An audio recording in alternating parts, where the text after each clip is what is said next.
दोस्तों, हींअर ॾाढी ख़ुशी जी ॻाल्हि आहे त ऑनलाइन सिंधी एजुकेशन चालू थी वई आहे। इंटरनेट ते सिंधी भाषा सेखारण ऐं सिंधी जगत जा समाचार ॾेखारण जी तयारी हली रही आहे। इहो सर्वोदय ग्रुप जे तरफ़ां ॾाढो बढ़िया प्रयास आहे। हाणे ॻाल्हि अचे थी त असां सिंधी ॿोली छो सिखूं? पंहिंजी सिंधी ॿोलीअ खे सिखण में ऐं ॻाल्हाइण सां छा फ़ाइदा आहिनि? पहिरियों त आहे पंहिंजी गुप्त भाषा आहे। सिखण सां व्यापार सामाजिक ॻाल्हियुनि में मातृभाषा ई कम थी अचे। सिंधी भाषा पढ़ण ऐं सिखण सां मास्तरनि खे बि रोज़गार मिलंदो। सिंधी ॼाणंदड़नि खे सिंधी वर्की बि सुठी पघार ॾियण जी ऐं क़दुरु कनि था। सिंधी पंहिंजी मातृभाषा हुअण करे ॿार बि सवलाई सां लिखी पढ़ी इज़ाद करनि था। क्लास 6 खां 10 ताईं सिंधी विषय खणण सां न रुगो परीक्षा जो नतीजो सुठो ईंदो, पर मातृभाषा जी बि सही ॼाण मिलंदी। 11 ऐं 12 दर्जे में भाषा खणी सिंधी भाषा में सुठी डिग्री वठी सघनि था। पंहिंजी भाषा ॼाण करे सिंध, हिंद, विलायत में या ॿाहिरि किथे बि पंहिंजो कोई सिंधी भाषी मिले थो त उन सां आत्मीयता असांजी वधे थी वई। प्रशासनिक राज्य में सुठी जॻहियूं ख़ाली आहिनि। ओतिरी पढ़ाई करण सां उहे नौकरियूं हासिल करे सघूं था। दूरदर्शन, आकाशवाणी ऐं ऐलान कंदड़नि जूं नौकरियूं ख़ाली आहिनि। अहिड़ी पढ़ाई करे डिग्री वठी करे उहे नौकरी बि असां हासिल करे सघूं था।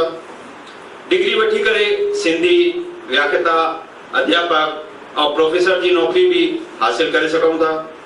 वॾनि पढ़ण लाइ संस्थाऊं ऐं जेके समाजसेवी शख्स आहिनि उहे ज़रूरतमंदनि जी मदद करे रहिया आहिनि। उन जो भी फ़ाइदो वठणु घुरिजे।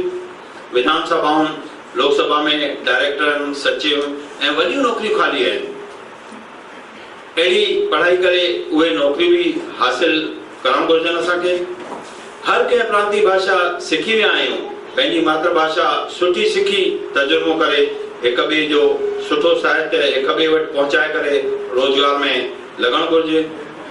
अहिड़ा कई रोज़गार ऐं माली हालत ठीकु करण लाइ रस्ता खुलियल आहिनि, पर पंहिंजी मातृभाषा सिखणु, सिंधियत खे क़ाइमु रखणु भी असांजो फर्ज़ आहे।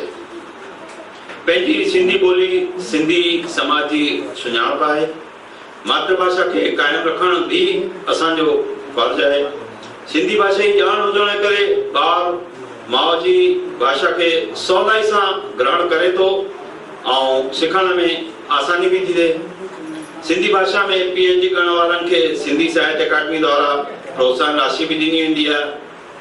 त भाउरो, असांखे इहे एतिरा फ़ाइदा आहिनि इहा सिंधी भाषा सिखण सां। सिंधी भाषा सिखण सां इहे असांखे फ़ाइदा त लागू थींदा ई, पर असां अगरि नथा सिखूं त उन सां नुक़सान इहे आहिनि कि एतिरियूं जेके भी पोस्ट ख़ाली पयूं आहिनि त उते असांजा माण्हू त नथा वञनि, पर असांखे उहे नौकरी भी नथियूं मिलनि ऐं उहे पघारूं भी असां वटि नथियूं अचनि। हीअ सिंधी भाषा सिखण सां असांखे इहो थींदो कि असांजे समाज जे माण्हुनि खे उहे नौकरी मिलंदियूं ऐं बेरोज़गारी घटिजंदी ऐं उहा इनकम, उहे मतिलबु पैसा असांजे समाज में असांजे ॿारनि खे ईंदा। त भाउरो, तव्हां मुंहिंजे ख़्याल सां ॾाढे सुठे नमूने सां सम्झी विया हूंदव कि असांखे सिंधी भाषा हाणे छो सिखणु घुरिजे। सिंधी भाषा जा एतिरा फ़ाइदा आहिनि ऐं अॼु लॻभॻि असांजी सिंधी भाषा लुप्त थी वई आहे। घरनि में भी वॾनि शहरनि में ॾाढो घटि था ॻाल्हाइनि पिया। त सभ खां असां वधीक ध्यानु रखूं, घटि में घटि पंहिंजे ॿारनि सां असां घर में सिंधीअ में ॻाल्हायूं। असां पाण में काथे भी गॾिजूं त सिंधीअ में ॻाल्हायूं। त दोस्तो, हे फ़ाइदा तव्हांजे साम्हूं आहिनि। त मां उमेद थो कयां त ज़रूरु तव्हां पंहिंजे ॿारनि खे सिंधी भाषा सेखारण जो पूरो प्रयास कंदव ऐं इनखे ॾाढे सुठे नमूने सां लागू कंदव त पंहिंजी भाषा भी जिंदा रहंदी ऐं समाज में असांजी सुञाणप भी क़ाइमु रहंदी।